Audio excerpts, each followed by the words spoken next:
questions pile up on my end that I just can't get to, and that I feel like should be answered. And so we're going to do that today. Okay. First one. I want to be far away from all my relations with people. Is it psychological damage in me? So, no, it's not psychological damage in you. There's a couple different factors when it comes to people. One is we could be seeking me time and peace and quiet and self-focus and reflection and introspection. And that's a very healthy thing. There's very few institutions in life as it is that teach us those things. So when we feel the need to kind of pull back and just be with ourselves, that's actually a very beautiful, wonderful thing. So no need to feel like there's anything wrong with you for that. It also could be part of your design. And human design, there's if you look into that, if you're not familiar with that, there's 4 different core types, and each one has different characteristics and subtypes. And for many, the projector, for example, needs a lot of me time, a lot of restorative quiet, just getting away from the busyness. When you're doing full out, but when you're being and wanting to rest, you need to take a lot of time for yourself for that as well. So knowing who you are, how you're wired is very important. It's also very important to know how others are wired, so that you can approach them in a particular way and not expect. For example, I'm a generator, and I love to responding generator. I love to be invited, and I love yes/no questions. So these are ways that we all have unique approaches and perspectives and lenses on life. And the more we know about each other as well, or especially about ourselves, the more we can communicate better and not get upset if the other person is not responding a particular way that we might, but they're just wired differently. So knowing about the other is important. Then it may also be that um, that particular group that you're hanging out with, that you're wanting to pull away from, is not your frequency, and that's totally okay. We're quote unquote forced to work and spend time with people that are not always in sync with us, and that's not a bad thing. That's a challenge, of course, but challenge is what makes us grow. And unless it's truly toxic, then there's always expansion, opportunity, getting to know other perspectives, other ways of life. Um, a lot of that might be opening oneself up to see something from somebody else's perspective. And that can always only enrich our own experience of life, empathy, compassion, just listening, practicing being a good listener can help not just diffuse some of those situations, but also just really enrich your own experience, because you're not just limited to your own thoughts and beliefs.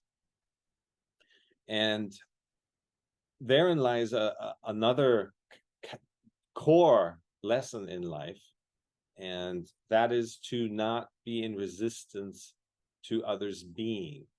In other words, wanting them to be somebody they're not is the source of a lot of our misery. A lot of our suffering with other people comes from just being in resistance to who they are. And if we're in resistance to the way other people are, we're setting ourselves up for a long, hard road, because then we'll probably be in resistance constantly. And we are social animals. We do need contact, some more, some less. But if we're always fighting, then that's no fun.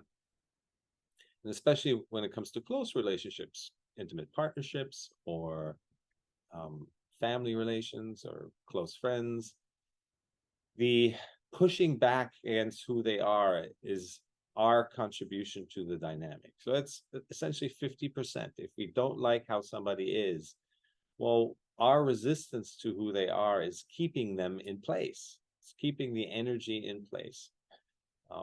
When think about it, when you get resistance from something, you immediately push back against it. It's just our nature. It's the way the universe works. It's this inverse law.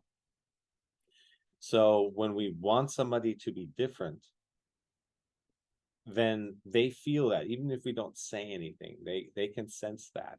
And it keeps them locked into where they are. It makes them dig in their heels and strengthen their position. And so if we don't like the way somebody is, and we're in resistance to that, we actually reinforce how they are, and you kind of wind up in this stalemate, locking horns position. And there's really no way out of that situation. One party has to give, and that's not giving in. It's not just rolling over and letting them trample all over you and have their way and you don't get your way. The way things work is that if you accept the way they are, that's what the first step to inviting change is, always acceptance of the situation, especially when it comes to other people, seeing them as they are without wanting them to be different. This is an energy of openness, of holding space, of curiosity. We invite them to reflect because they're not getting any resistance. Suddenly there's space for them to hear their own words and see their own actions. So I saw this firsthand in my family when I started coming out of my resistance to who they are. Everything changed, and it was just almost miraculous. In many ways, they changed into the people I wanted them to be. And what changed? Well, the work I did on myself. I never said anything to them. So coming out of this pressure that we then realize we're putting on each other, we're putting on each situation, is key to just releasing that this stranglehold, this energetic stranglehold on the situation. And then that change has to happen, because at least from our side, we're no longer contributing this this grip and this controlling desire onto the situation. It's a tough one, right? It's inverse. The brain doesn't think that way. Brain is wired to want what it wants and then try to make it happen. We're all raised that way. Make it happen. But things work differently in the energetic realm, and we're energetic beings in an energetic world. And whenever there's energy at play and you push back against it, it pushes back against you even harder. So whenever there's something not working out for you, it's feeling difficult, it's feeling like an energy drain, it's not easy, then that's a sign that you're trying too hard, you're pushing too hard, you're wanting too hard. And that wanting and pushing actually keeps things in place as they are. So we have to find a way to focus on the opposite, which is to release the pressure, is to allow, and then that gets the energy flowing again, it gets momentum happening, and then there's opportunities for taking action. It's always about taking action. This is not about just kind of rolling over. It's to create, to work with energy the way that energy can be worked with. Yes, wild grass. Great to see you. Yes. Couple days ago, I just realized that I always difficult to make any choices in my life because I think I have two inner voice. Always happen. Half say yes, half say no. So I'm wondering which one is my real inner voice, because I'm so exhausted with this feeling since I was kid. Always like there, yes or no, and I'm stuck in the middle. I don't know what to do. For example, right now I have unrequited love, which I never expected. I don't want it. I've already tried to deny this feeling for him, but the more I'm pushing away, the more I deny it, it grows. Yesterday, I decided not to see him online because I only see him online. But this morning, I've changed my mind and meet him. So, what should I do? If I deny this feeling, it still exists. I don't want to keep this feeling because it's useless for me. He never pay attention to me. He never cares about me. Then why I should have this feeling? But the other voice said, he's the one who makes me alive. After I'm dying inside for years, he's the one who helped me. So what should I do? If I Mhm. have two inner voice that I just don't know what to do, which one I should listen? Thank you. Yeah, that's a great question. Thank you. So that's a tough situation. Unrequited love is it has a particular twist to it. I'll get to that in a moment. I would say that neither of those voices are your inner voice. It sounds like head voices, right? The evaluating voice, the comparing voice, the judgmental voice, the this way or that way. The constant back and forth is an indication that it's not actually your inner voice. It's mentally you're trying to make sense of the situation, and it could be outside voices from even friends, peers around you telling you things right now, things we pick up from the media.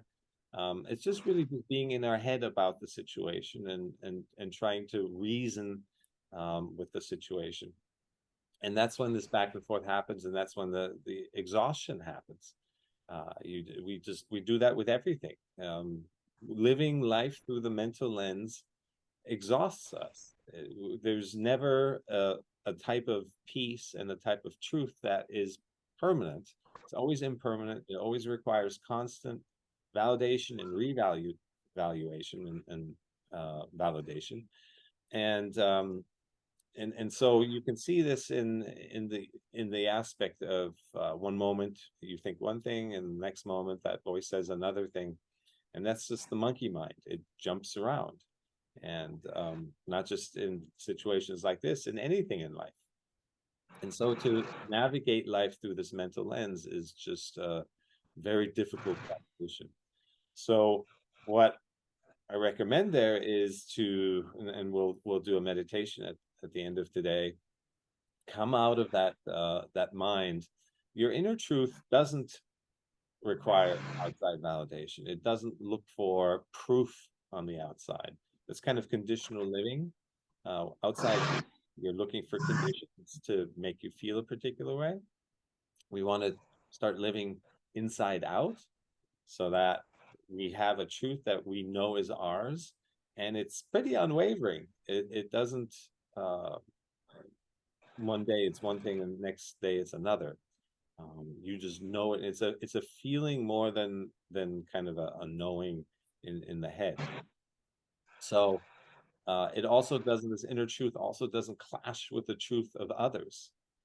And that's another important feature.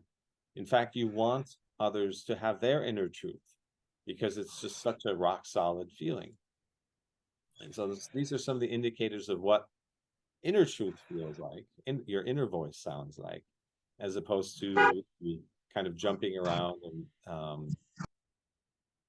one moment one thing, the next moment another. And you can test that out simply by changing your energy. If you're thinking one thing and you want to see whether or not that's really your inner voice speaking, take a shower or go for a walk or do the dishes or do something that changes the energy. And if you then come out of that thinking something else, it's just more proof that that's not really inner voice. It's like circumstantial, and it's hard to really live and make good decisions from the circumstantial um, analysis. So we'll dig deep. Your meditation practice that I know you've been doing steadfastly and regularly for quite a while, that leads you to more and more feeling your inner voice, your true inner voice about the situation, and you'll know it.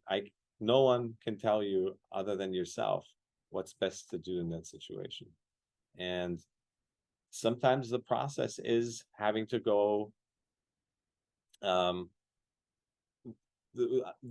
noticing how the energy interacts in unrequited love, there's often this push-pull dynamic. So if you let go, they come closer. If you push, they move away. So you have to look at that as well. And that's one of the hardest and most important lessons to learn in life, is to stand in your ground, in your feet, in your power, and not be not have your happiness or the way you feel be dependent on the other person. And that's not an easy lesson, but it's one of the most important ones. It really shapes you and forms you into an independent, self fulfilling person. And that could be the lesson here, but you have to see for yourself. So I hope that was helpful. Okay, wonderful question. And I've been through that myself in life, and I've probably all of us, when we feel like feelings they only go one way and they don't come back. And what that really teaches us, in the hardest possible way, is to release our attachments to the external making us feel a certain way. And that's what life is ultimately all about. That's what every relationship is about to some degree. For the most part, we get into relationships, especially early on, from a place of lack. We don't, have a trust in ourselves or confidence in ourselves. So we seek somebody who evokes that in us and provides the safety and the confidence. Or we're always covering up what we lack with somebody else's qualities, consciously or unconsciously. And then we learn in that relationship that we can't have the other person be the sole source for our safety and comfort and security and confidence and love. That we learn to love ourselves and find that trust within ourselves and the confidence within ourselves. In a mature relationship, you help each other heal and grow in that way. And then you can reach a stage where the relationship becomes less about healing each other, but more about turning outward, having a common mission, being of service to others, really living in the flow and co-creating from a wonderful, non-pressurized place. You're not putting all these conditions on the relationship any longer, or on each other, to be a certain way, to act a certain way, to say the right things at the right time, so that they soothe you. You come out of all that conditional living and really just enjoy the presence and the being and the allowing of each other, holding space for one another. And that's ultimately the healthy, expansive relationship that we're all working towards, whether we know it or not. Yeah. All right. I'm going to go back to my list.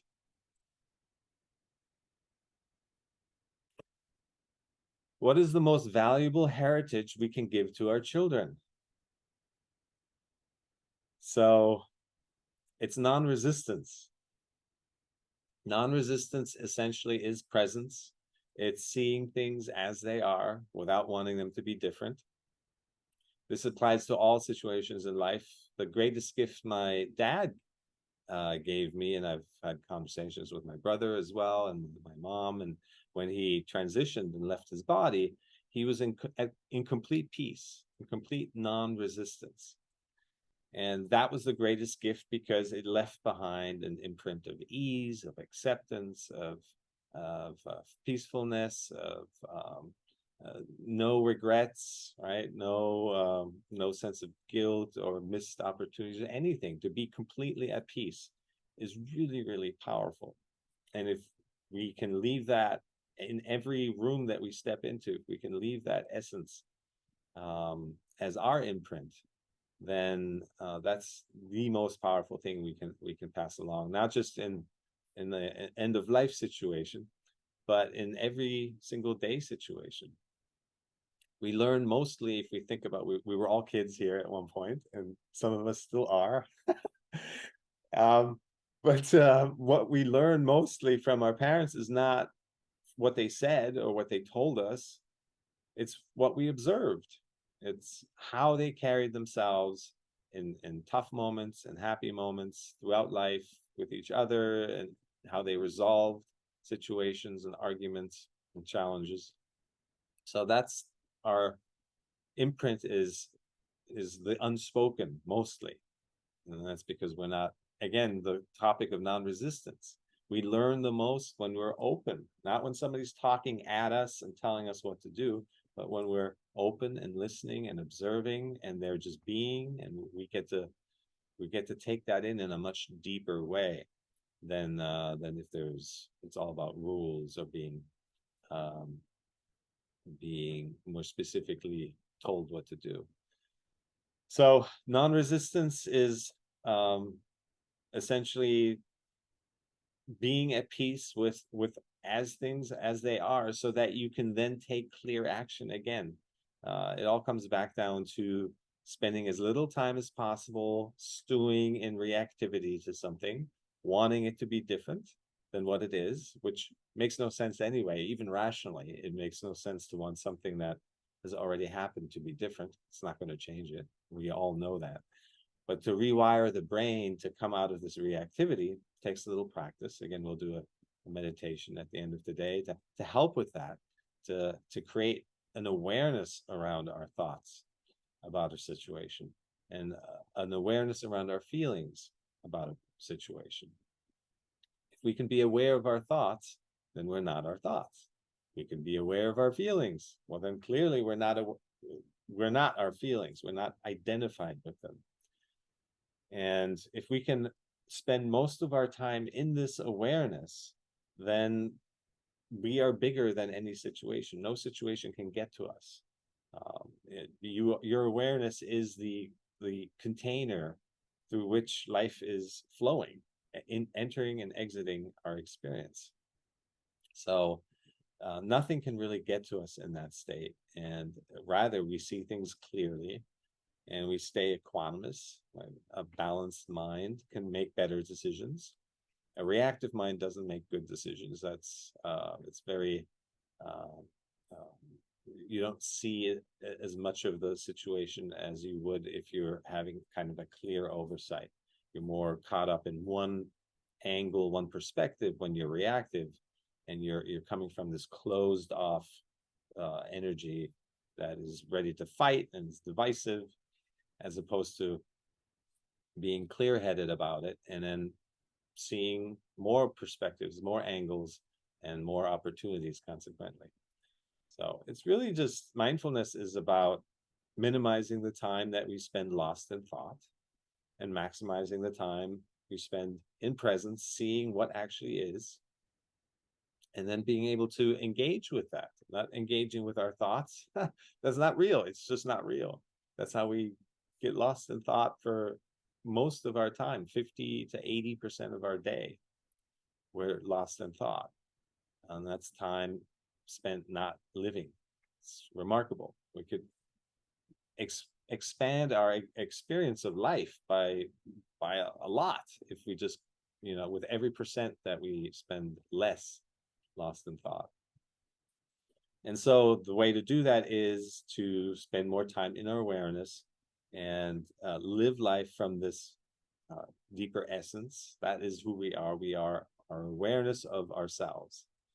And in that awareness, if we can stay connected to that, some people say 30%, all the way to 50% of our awareness should always be in our body, with our sensations, what we're feeling. And if we can feel what a situation is evoking in us and noticing those sensations, keeps us out of reactivity. You're not blindly reacting to a feeling and then pointing fingers and blaming the situation for making you feel a certain way, but rather taking ownership of how you feel, noticing that. The noticing is the awareness. It means you're experiencing from a place of awareness. And then you stay out of reactivity. You're noticing, this is how the situation makes me feel. You're not adding your reactivity on top of feeling. This is a game changer for me in my life, realizing that there's the feeling showing up as a sensation in my body. And then there's my reaction to the feeling. And my reaction was way bigger than the feeling. And so this exhaustion maybe that you're also experiencing, Wildgrass, comes from the reactivity to feeling a certain way. And again, that's the mind reacting and judging how we feel. So again, we'll do a meditation in a bit that addresses how we can strengthen, nurture our awareness muscles so that we're always experiencing from a place of awareness. And if not always, 5% more, 1% more, any percent more that we spend more in awareness is an improvement in our quality of life, in our decision making, in how we actually connect to our senses. When we connect to our senses, we have to be present. We cannot not be present. You can't see something from the future. You can't hear a sound that hasn't happened yet. You can't smell a fragrance that isn't there. So if we engage with our senses, such as feeling our sensations, then we're automatically present. There's not enough room in there for the noise that confuses us. There's not enough room for the fears and the doubts and the anxiety that arise when we're in our head, because that's kind of the open canvas that the mind loves to project knowing into. It's so afraid of the unknown that when we put the mind in charge, that it's used to knowing and it's designed to know things. So here's this wide open canvas of the unknown, the future. And so it just tries to know stuff, and it creates so much noise. Even if that then turns out to be absolutely false, which most of the time it is, because you can't predict the future. But the mind will just keep doing that as long as the mind is in the driver's seat, as opposed to living from your deeper wisdom and then using the mind for what it's good for: organizational matters, planning, skills, memory. So it's a great tool, but it can't be in charge. It doesn't know us. We have to use it. So went on a couple tangents there.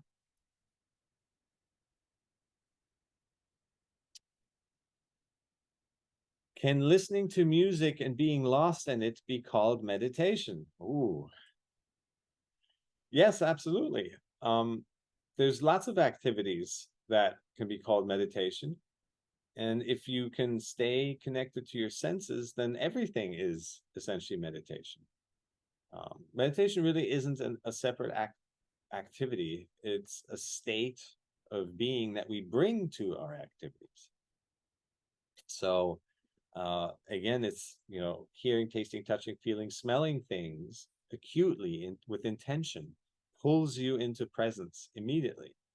You can try this out right now. If you just focus on something on your desk and really take it in, you can feel how the noise subsides and your experience of the object intensifies.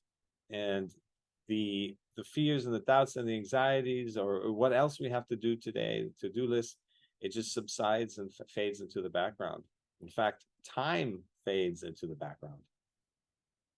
And time is, another indicator when you're feeling like you're rushing and you can't get it all done, that there's never enough time. That's another indicator you're living through that mental lens, because it's a construct of the mind, time, and in that endlessness of the future, and essentially in the interpretation and reinterpretation of the past, since the mind just kind of reevaluates and loops and spins around what's already happened. If it happened differently, what then? And you just get, again, lost in the monkey mind. That's where this experience of time starts to intensify and really get to us. And it's depressing. It's depressing to think about time, because it's not real, actually, and we have no control over that realm. Imagination is great, but not when it is out of control. When we're not actually imagining. Visualizations are super powerful. living from the future and from a place of manifesting the experience that we want to have now is important. Um, and but learning to hold a frequency, not just one thought here, one thought there. That's key to making manifestation visualizations um, into reality. Because if we can't hold a frequency long enough, then if the monkey mind is just jumping around, then we're constantly sending mixed signals to the universe. All right, so yes, music, sports, being in your body, feeling vibrations. Music is super powerful. I love playing the piano and writing music, and it's really brought me through, it was my safe place through my childhood.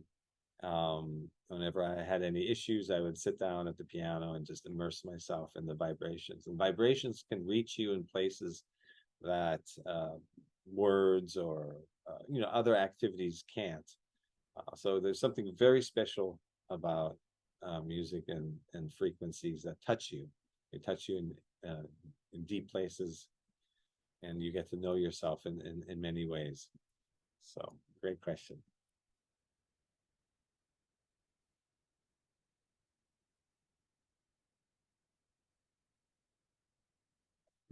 How to deal with anger. It comes in certain situations, even if I try to stay calm.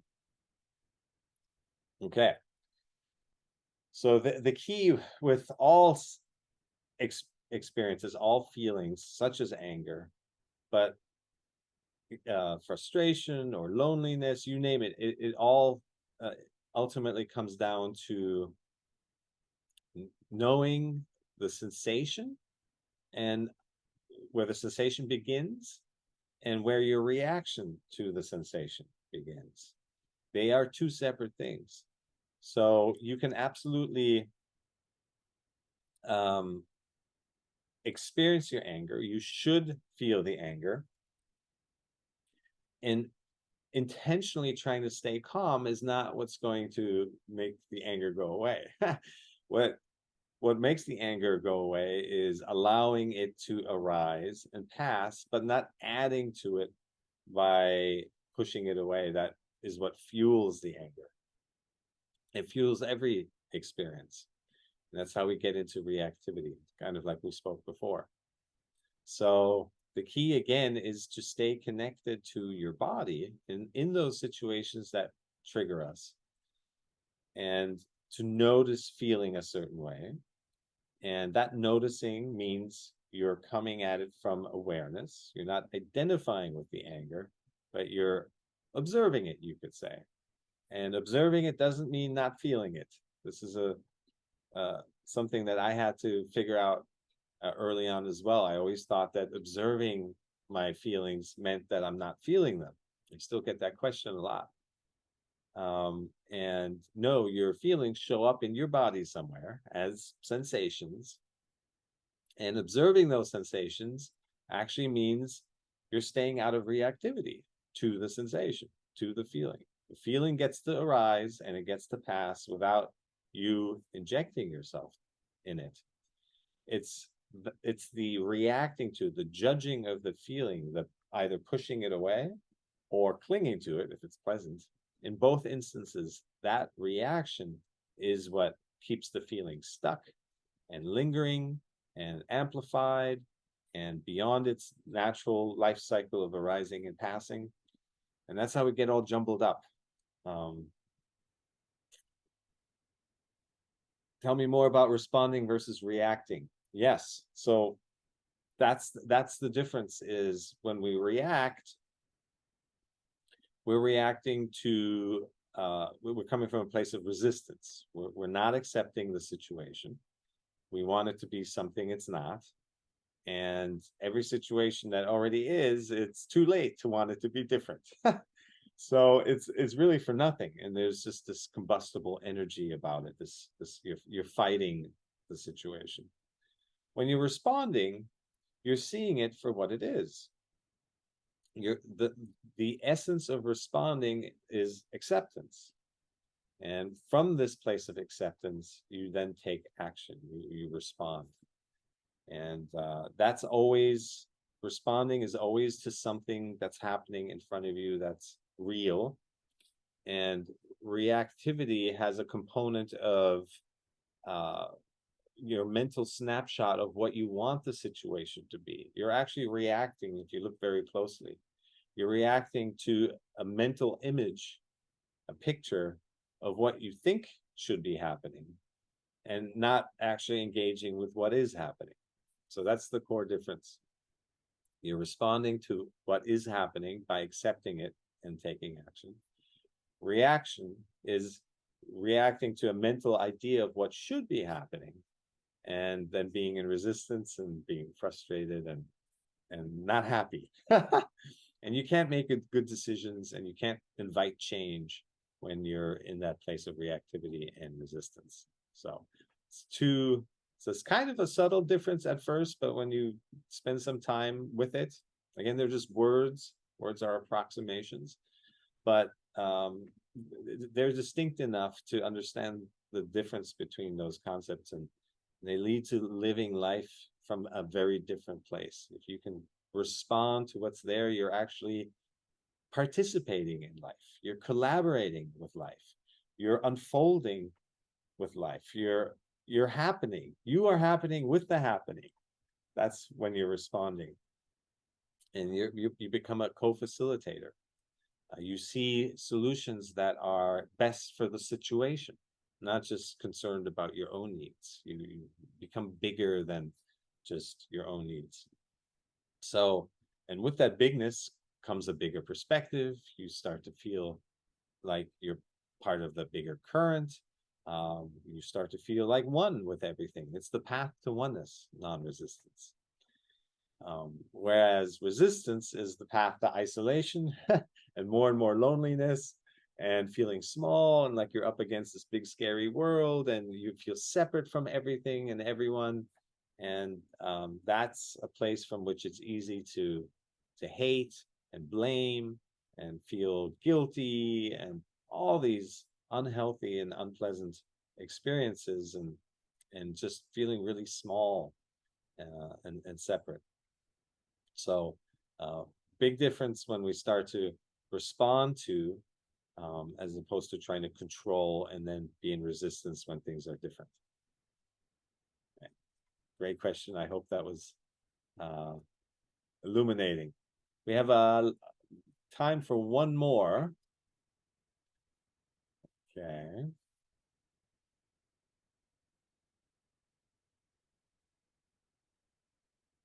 How to stick to one particular goal? So there's an implication in that question that it's whoever's asking this is finding it difficult to maintain their focus on one particular goal. And so it feels like there may be, without having the chance to ask in more detail, there's maybe some struggle there in trying to stay on track. So that in itself is a sign that you may be living for outcomes, and living for outcomes is very dissatisfying. It's tricky in the sense that you're missing out on what's happening right now. You're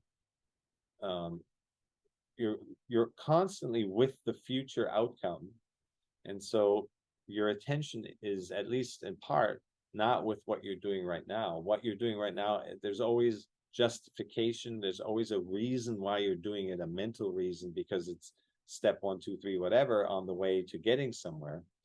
But that's not a pleasant way to live. It's not a passionate way to live. It's not an engaged way to live. When you're constantly judging, essentially, what you're doing, that's what opens you up to right or wrong, good or bad. It opens you up to comparison. What are others doing? Am I doing it the right way? This question that we grow up with of imposter syndrome and other forms of kind of this mental disease, where we think there is a right way to do something, a right way to live life, a right way to carry ourselves. And there is a right way, but it's your way. It's not somebody else's definition or experience. It's your way. And it's the way that unfolds when you live from that true inner voice, your true inner truth, and not from this mental place of validation, constant comparison.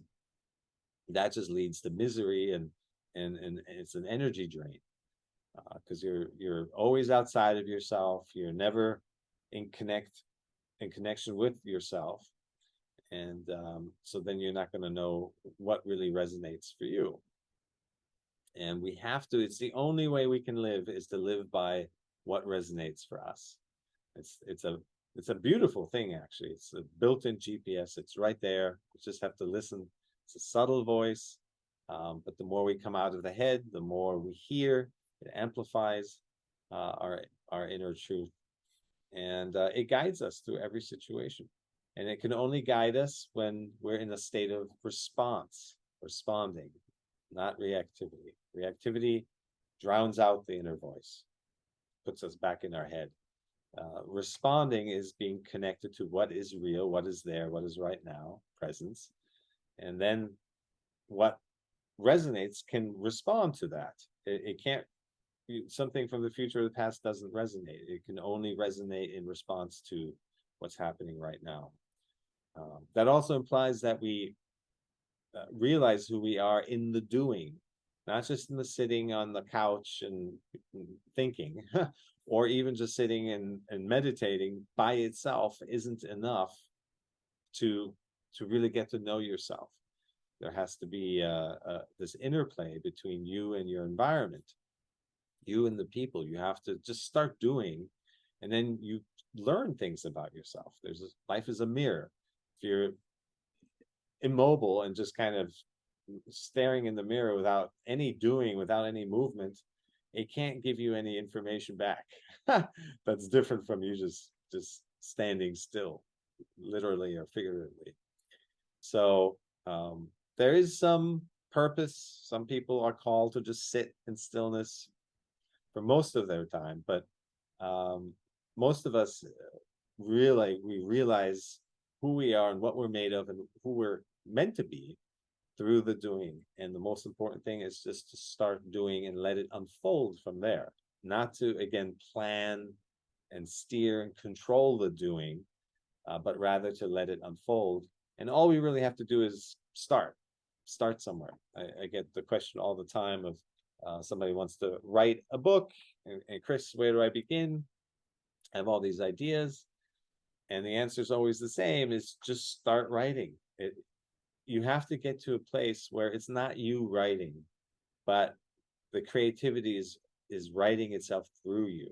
You're turning the formless into form, and that's the machines we are. Is to take inspiration and creativity and give it shape. And so that's the co-creative process, if you've heard that term before. And so it's not us doing everything. It's us molding it. And to do that, you just have to start. That's all we really have to do, is sit down, and if you're looking to write something or compose something or create something, it's just to give it a chance, even if you don't feel like it. The reason we usually don't feel like it when we have a creative project in mind is because we're overthinking it. We think ourselves out of creativity. We cut ourselves off from the flow by thinking too much. And then that a passion project, something that we really desire and want, and it was born from the source of all creation, that we then kind of mute it for ourselves and cut ourselves off from it by, again, planning too much, thinking too much. So the answer is always just start and then see what happens. And if for some reason you're tired one day and you get a little bit into it and you realize, today's not happening, that's okay too. But you're responding to what's real, meaning maybe you don't have the faculties or the focus today. Something else needs more attention, self-care, relaxation, or something that really needs your attention. So again, responding to what's real in this situation, not some imaginary scenario in our head that we then talk ourselves out of doing something. So with that said, we have 10 minutes left. So let's do our favorite thought awareness meditation. Let's get into a comfortable position. Eyes and mouth closed. And bring your attention on the incoming and outgoing breath at the entrance of your nostrils.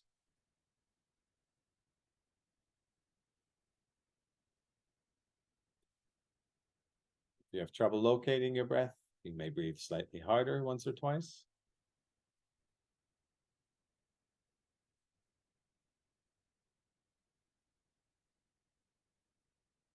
And then return to natural breath, normal breath.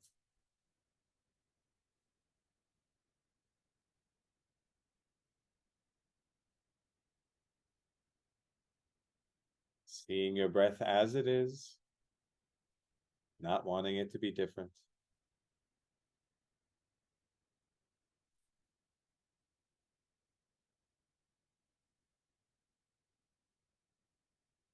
Let the detail of your breath pull you in closer.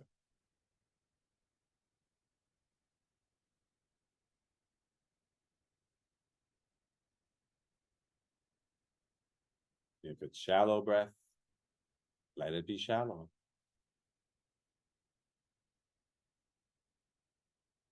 If it's deep breath, let it be deep.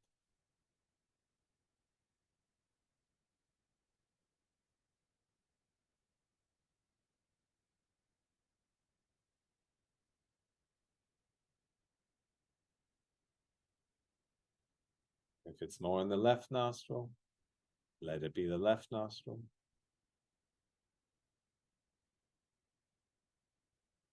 If it's more in the right nostril, let it be the right nostril.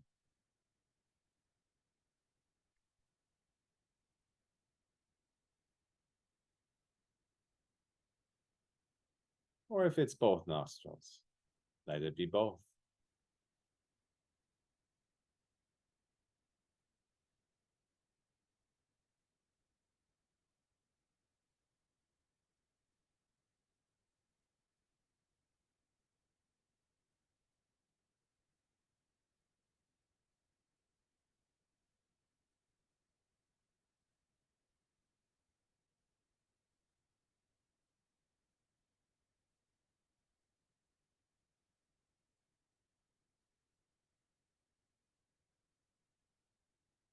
Notice the temperature of the incoming breath.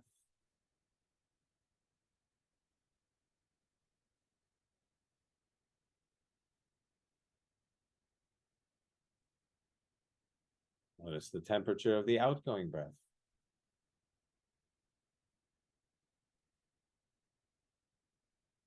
And notice if there's a difference.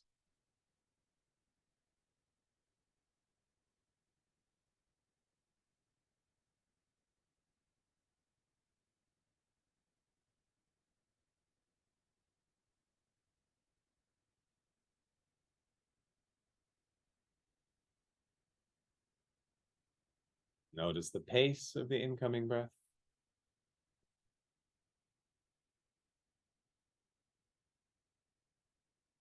Notice the pace of the outgoing breath.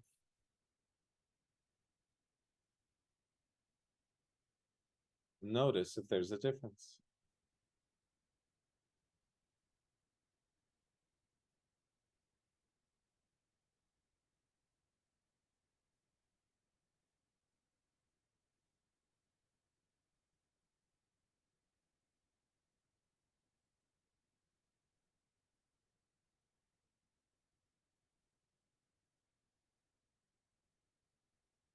Whenever you find that your mind has wandered, simply notice it.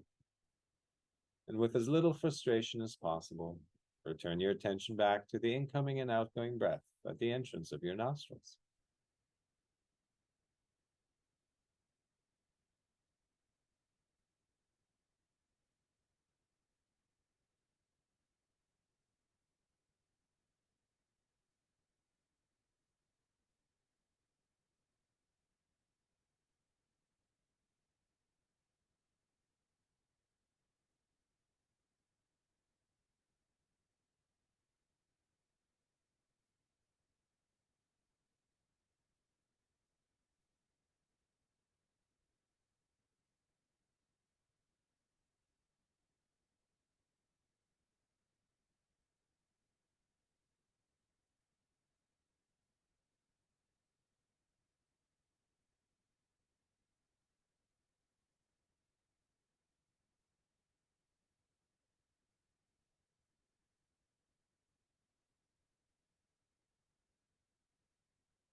And when you're ready, you can gradually open your eyes. Relax your body.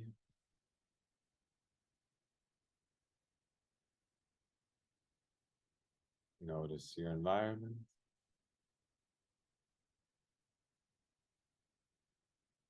Notice yourself in your environment.